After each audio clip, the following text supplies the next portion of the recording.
Señor ministro, su situación es muy triste. Ya se lo dijimos en la última comparecencia en esta comisión.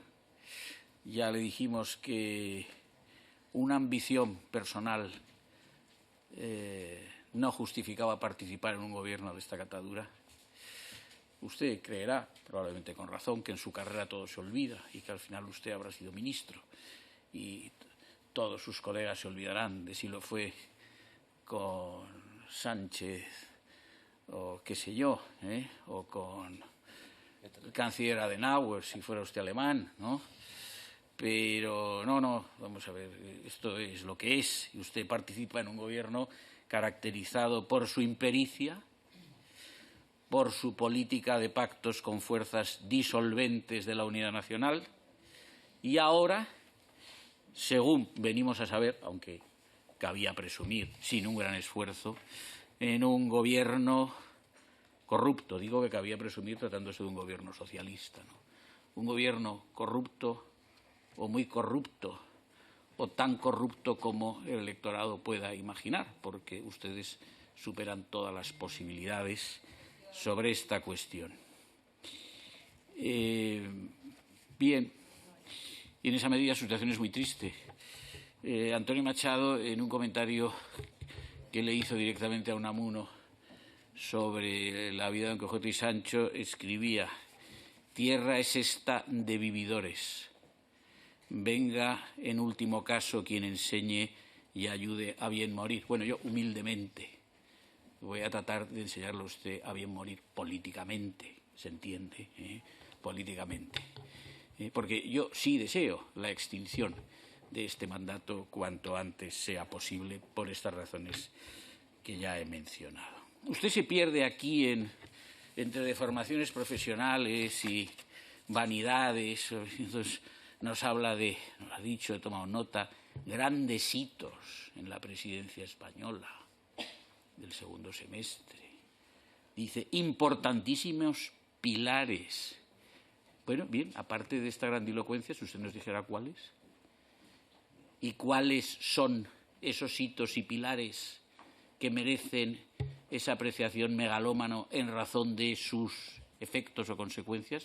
Se lo agradeceríamos porque usted no ha dicho nada. Usted se pierde en el cabildeo de Cancillería y en la mención retórica de conferencias, cumbres, me he reunido, me ha dicho mi colega, etcétera. Pero, señor ministro, todo esto no sirve.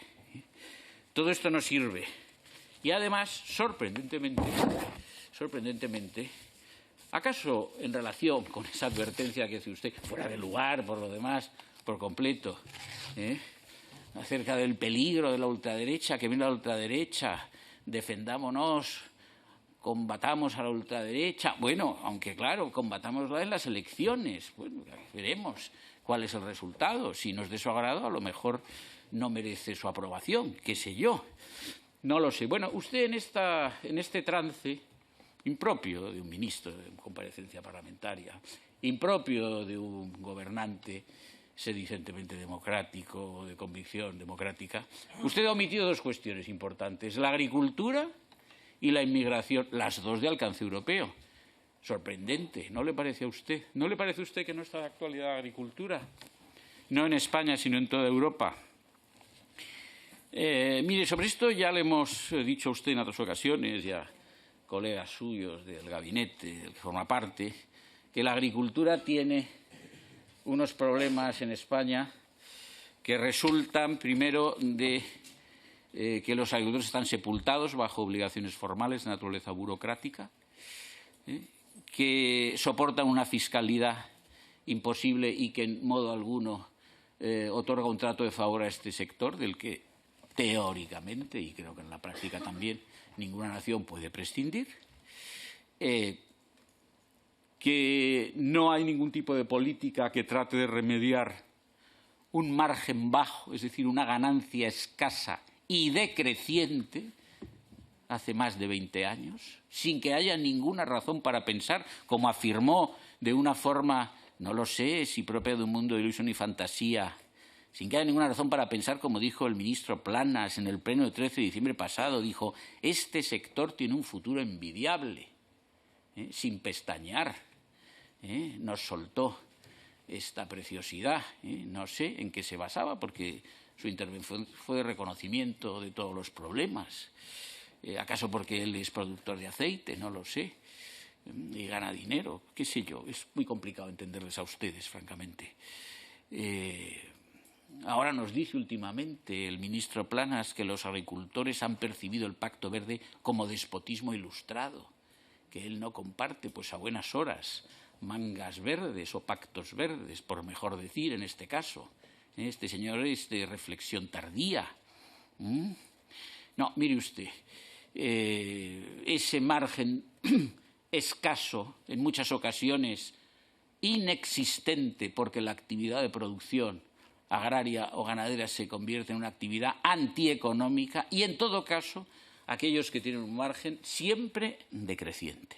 Claro, esta situación es lo que explica una actuación propia de la desesperación, como es esta manifestación que no alcanza solamente a las calles o a las carreteras españolas, sino también a otras de otras naciones, Estados miembros de la Unión, como pueda ser Francia, en el que, por cierto, la reacción del Gobierno ha sido muy distinta.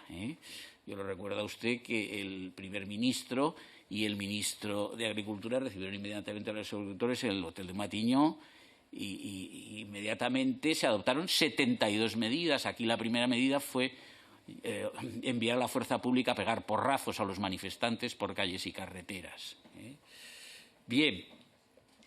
Esta es la situación y además hay lo que se llama o se dice, en fin, tengo un texto de un dirigente empresarial del sector agroalimentario, ¿no?, publicado en El Español el día 10 de febrero. Además se habla también de esto de la competencia desleal en relación con la llegada a los mercados o al mercado europeo de productos procedentes de terceros estados en virtud de acuerdos del libre cambio. Bien, esto es, como ya le dije a usted en la comparecencia anterior, una violación evidente del principio de preferencia comunitaria, que estuvo en el Tratado de Roma, porque la diplomacia francesa, en contra, por cierto, de la postura alemana, que era más liberal a este efecto, consiguió que se introdujese simplemente como una medida de protección de la principal agricultura europea, que es la francesa. Y que luego fue reconocido como tal principio en la jurisprudencia del Tribunal de Justicia Europeo, el principio de preferencia comunitaria en materia agrícola. Pues este principio está siendo violentado, se ha olvidado la jurisprudencia, en razón de ese otro principio del libre cambio, pero que tiene estos efectos indeseables. Por no hablar también, como dice este dirigente empresarial del campo, por no hablar, dice también, de la cuestión del porcentaje de superficie productiva por la obligatoriedad de cumplir los ecoesquemas, ampliando los costes de producción para cumplir los requisitos medioambientales, reduciendo la superficie de producción de alimentos. O por no hablar de la reducción del uso de materias necesarias para la producción, como los fertilizantes y productos fitosanitarios. Usted esto no ha dicho nada. No le debe parecer de actualidad, ni le debe parecer relevante. Pues bien, está usted completamente equivocado. Tampoco ha dicho nada del asilo e inmigración. Le repetimos a usted lo que ya hemos dicho en estas comparecencias y creo que hasta la extenuación. No hay una actividad eficiente de Frontex. Ahora se nos dice que en 2024 dispondrá de 10.000 guardias. Ya veremos. Desde 2014 hay 29.000 muertos por los viajes migratorios con dirección a la Unión Europea. Las cifras en cuanto a la inmigración irregular en España son cifras que nos ha dado el propio Ministerio del Interior, a cuya cabeza se encuentra su colega de dudosa reputación, señor Marlaska, reprobado varias veces en esta Cámara y también en el Senado. Mire usted, datos del Ministerio del Interior. Lo tengo aquí, dispone de esto usted en la página web si tiene interés en leerlo, que me parece que ninguno porque no lo ha mencionado. Datos comparados de 1 de enero a 29 de febrero de 2024, comparados con el mismo periodo de 2023. En 2024, 14.035 inmigrantes ilegales llegados a España por vía marítima y terrestre. En 2023, solo 3.094, un incremento del 353,6%. La mayoría de estos por vía marítima. 13.465 en 2024, 2.948 en 2023.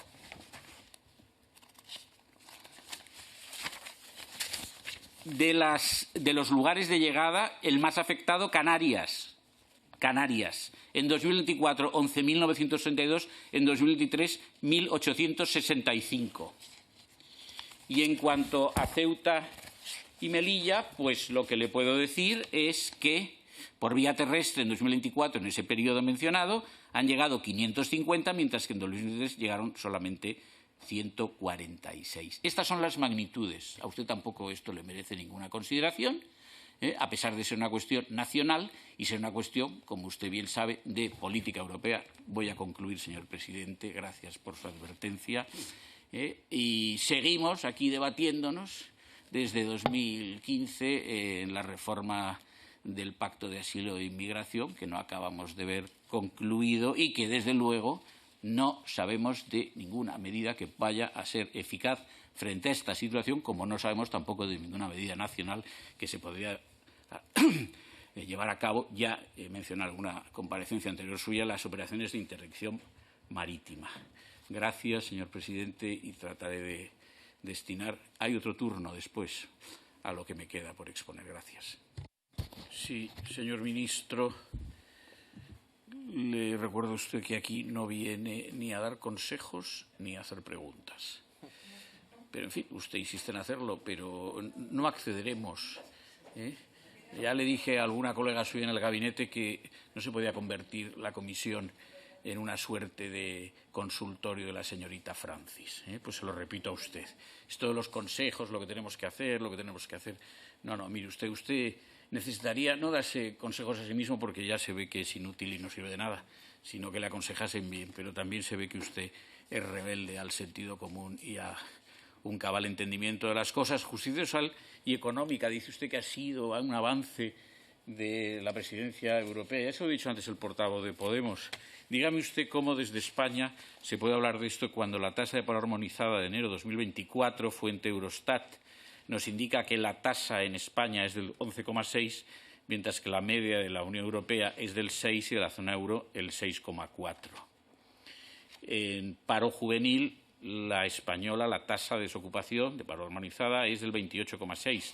La Unión Europea el 14,9, la de la zona euro el 14,5. Y sobre la pobreza, la encuesta de condiciones de vida del año 2023 del INE nos dice que el porcentaje de población en riesgo de pobreza o exclusión social, tasa AROPE, aumentó hasta el 26,5 en 2023, desde el 26 en 2022. Una tasa altísima que además crece. El 9% de la población se encuentra en situación de carencia material y social severa, frente al 7,7% del año anterior. El 9,3% de la población llegó a fin de mes con mucha dificultad, frente al 8,7% de 2022. Por lo tanto, no, en fin, se atribuye a usted méritos que, desde luego, desde una perspectiva nacional, por mucho que se encarame usted a las cumbres europeas, no permiten que lo exprese así, al menos con verdad. De modo propagandístico, o como nos dice usted a nosotros demagógicamente, pues sí, porque es a lo que se dedica usted. Usted, de nuevo, aquí nos cuenta un cuento chino, también aquí, en fin, sin pestañear, sobre lo que ha dicho la Comisión de Venecia en su informe. Tiene 27 páginas, lo puede usted leer, aunque sea ministro. La lectura de un texto de esa extensión no es letal, por muy ocupado que esté usted. Mire usted, ha publicado un catedrático de Derecho Internacional, colega Rafael Arenas García, un artículo en el que resume lo que ha dicho. Se lo digo para facilitarle a usted el entendimiento del texto. El texto del dictamen dice que la vía de urgencia no es la adecuada para una ley de amnistía. También solicita que sea un proyecto de ley y no una proposición de ley, toda vez que con esta se omiten los dictámenes preceptivos que son importantes en un asunto, dice, tan debatido. Es decir, que requeriría que hubiera opiniones más amplias de las habidas, que son ninguna, salvo las del grupo proponente. También se dice en este texto que lo que se aconseja es que se produzca una reforma constitucional previa, habida cuenta del debate existente sobre este punto, es decir, acerca de si es posible en la Constitución española leyes de amnistía o no. También duda que, aunque sea cierto que pueda haber un propósito de reconciliación en Cataluña, esto no es algo entendido así comúnmente entre los españoles, etcétera. Y se refiere también a esta historia peregrina que ustedes accedieron a incluir en su pacto con Junts de Lawfare sobre que se constituyan comisiones parlamentarias para exigir responsabilidad a los jueces. Bueno, vamos a ver.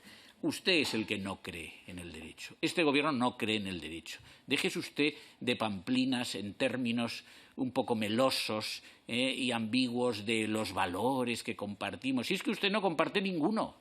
Toda la actuación de este Gobierno es una actuación que lo connota como un Gobierno que quiere actuar al margen de la ley. Ahí están las sentencias del Tribunal Constitucional, de declaración de inconstitucionalidad parcial de los estados de alarma, de 4 sentencias que han declarado inconstitucionales 4 decretos de leyes por uso y abuso de la extraordinaria y urgente necesidad. Una sentencia del Tribunal Supremo que ha declarado la desviación de poder en el nombramiento de una fiscal. Una sentencia del Tribunal Supremo que ha declarado la nulidad de una presidenta del Consejo de Estado. ¿Quiere usted que siga? Ustedes actúan al margen del derecho porque no creen en él, porque vienen ustedes a gobernar con esta sonfasón como la que usted ha comparecido hoy aquí. Y en cuanto a Ucrania, usted hizo el ridículo el día de febrero de 2000. Concluyo de verdad. De 2000.